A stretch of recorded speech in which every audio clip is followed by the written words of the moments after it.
church on that. Yeah, we should start a new question. What's worse, going to a bathhouse with Chuck or having Bill Cosby? I was just thinking the Church of Bacon. You got their opinions, would you like mine? I would love yours. I didn't think you'd want to add to it, but yeah, please do. I think burning to death would be worse than freezing to death, because from what I've understood, I've never come close to burning to death, and I probably haven't. Only once was I close enough to freeze to death. And I think the hardest part of freezing to death was being realized that you're getting so tired that you're freezing to death, and you have to stay awake, trying to stay awake when you're so tired, but eventually just give in and just skip off into death.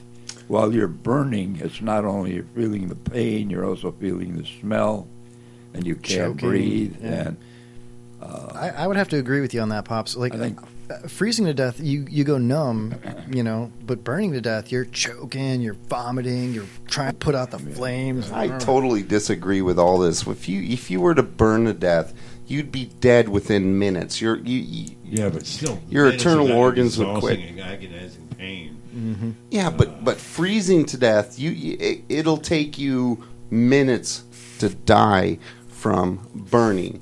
It could take you hours or a day or a couple days to die from... I'm sorry, guys. I wrote this down wrong. I meant to say what's worse, freezer burn or burning your food. My bad.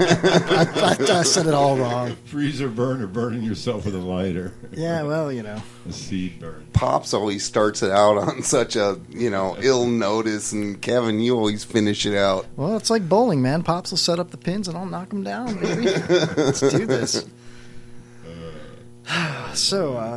Yeah. Well, we probably should start a new charity for your reconstructive surgery on your eye, man. It's actually healing quite nicely. They say that it takes about 3 to 4 weeks for it to fully heal without... there's really nothing that anybody can do. There's no cast I can really put on my face, Although that would be an improvement. But I would love... Could you wear a, bicycle helmet around just in case? Because you don't want to suffer for, football helmet. That actually brings... For, a week? That brings up a thought that I've had many times. Okay, if you want to be safe behind the wheel, you wear a seatbelt and you drive defensively, right? You want to be safe on a motorcycle, you wear a helmet, right? Why not wear a helmet while you're driving? You get in an accident, you got a helmet on, you probably got way better chance of survival. The urban helmet. Yeah. Sell the urban helmet. I don't get it. Attached with pussy snorkels. Now would that be weird? When you got a really violent bitch. You're driving down the road and there's some dude in a minivan, and he's got like a motorcycle helmet on. And he flips the visor up. Oh, and a 6-point seatbelt system. Yeah, harness. Yeah.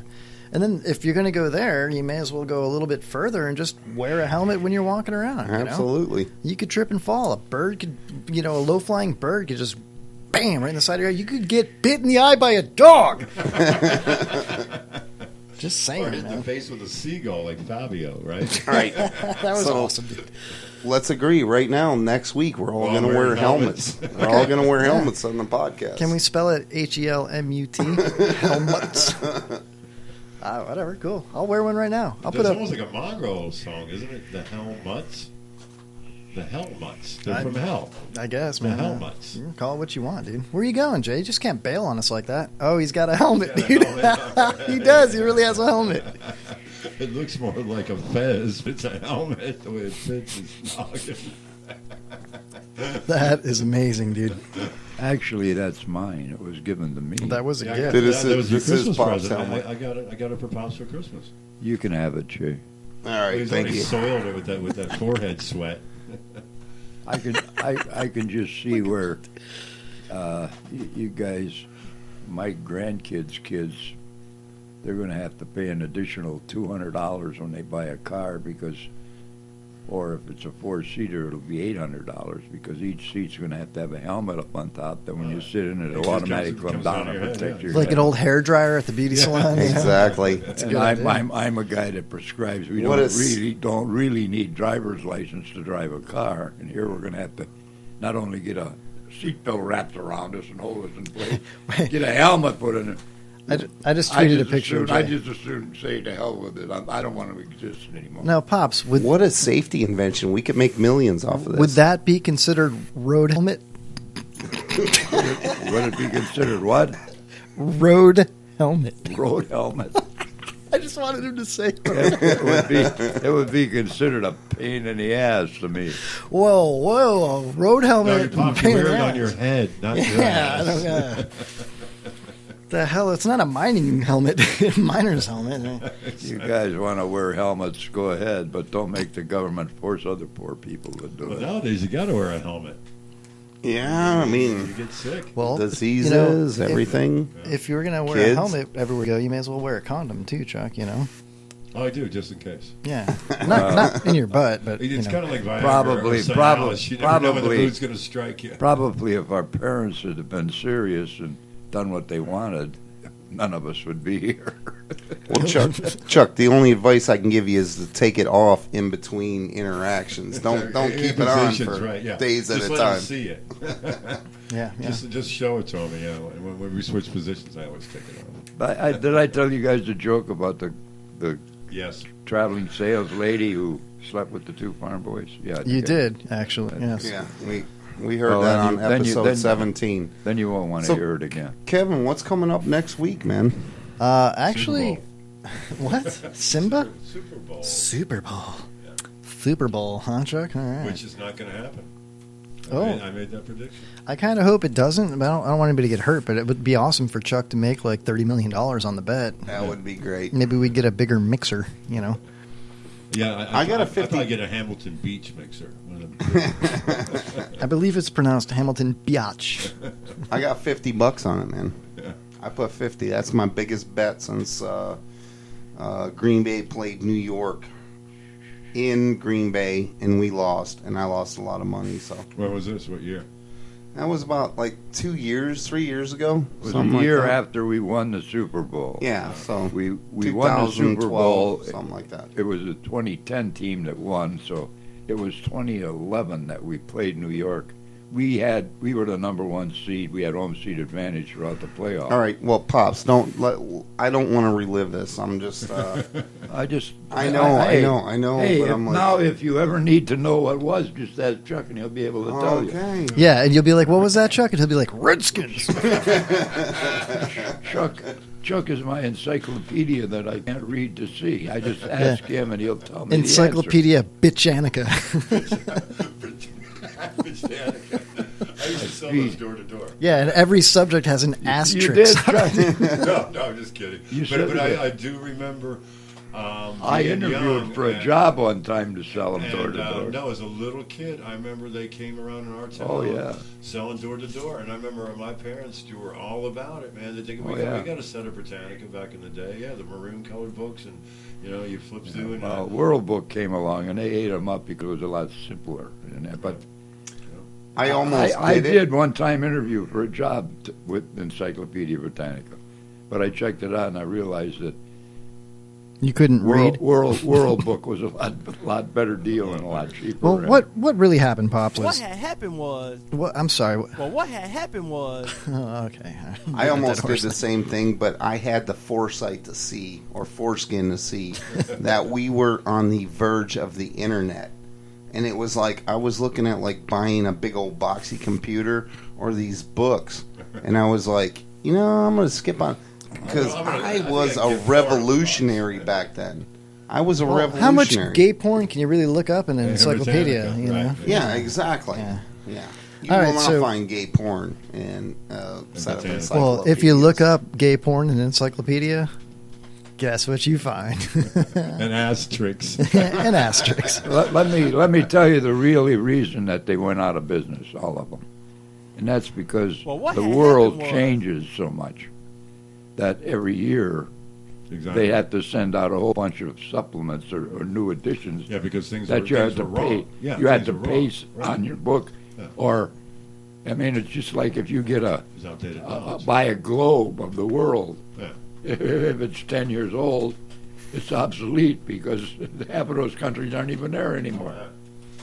All right, so next week on the Kevin Holly Show, We'll be talking to the author, Peter Grant, from www.stinkyandeddy.com, Stinky and Eddie Books. He's a pretty funny guy. I'm not going to do any show prep at all. None. I'm not going to read a book. I'm not going to talk about any of his books. I'm going to leave that up to our listeners. I'm going to call that a new thing called listener responsibility.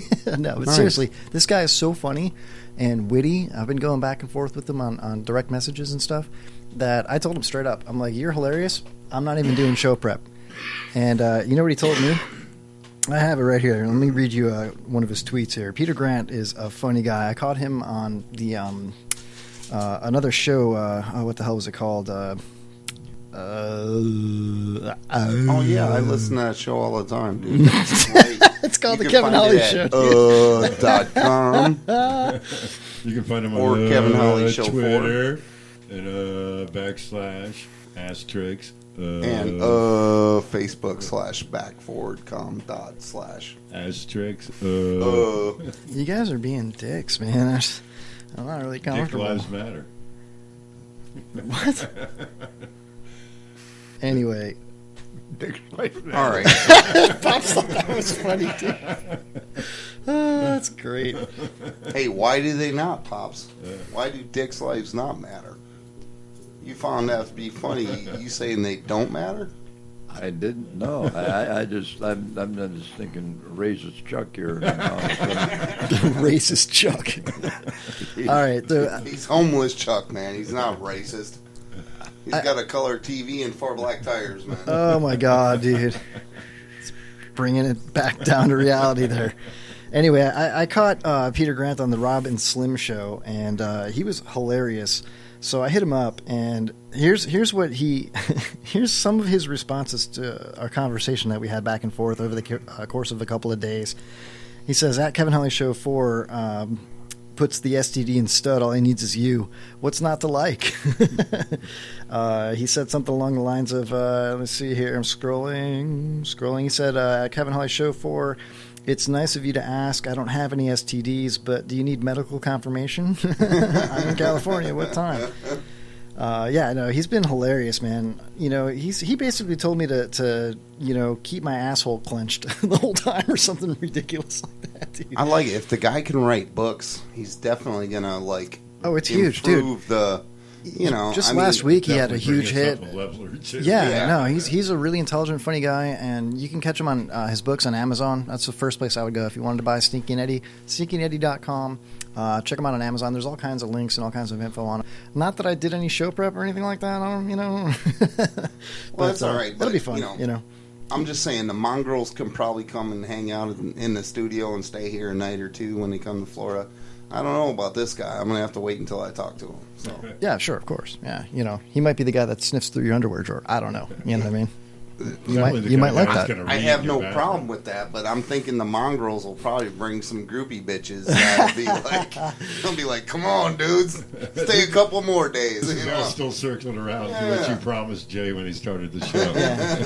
Jay's afraid that Peter Grant's middle name is Mohammed, and he's going to read the Quran to him while he's sleeping or something, dude. I'm going to wake up. Blah, blah, blah, blah, blah. Right? It's going to be like, food's ready. Chicken liver. Oh man!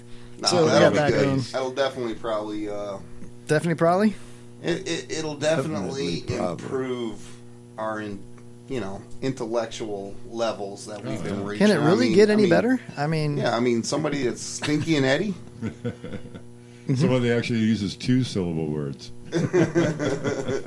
Will I be able to talk to him? See, that was all 1 syllable right there. No, Pops. Of course you can talk to him. Pops, you're a huge book reader. You probably have some of his books. You have an extensive collection of, dare I say, encyclopedias. I got red fish, one fish, blue fish. Did he write that? No, that was Seuss. Never mind. I believe he was a doctor, so you should probably refer to him as Dr. Seuss. Yes. Okay. Yeah. He worked his whole life, went through 12 years of college, and has $450,000 in student loans, so he can call himself Dr. Seuss. Yet you can't give the man the respect to call him doctor? The hell's wrong? No wonder you're homeless, Chuck. No Yeah. wonder you're homeless. Hey, who's all running for president? Oh, there's Trump, there's Cruz, there's Rubio, and Carson. No, it's Doc.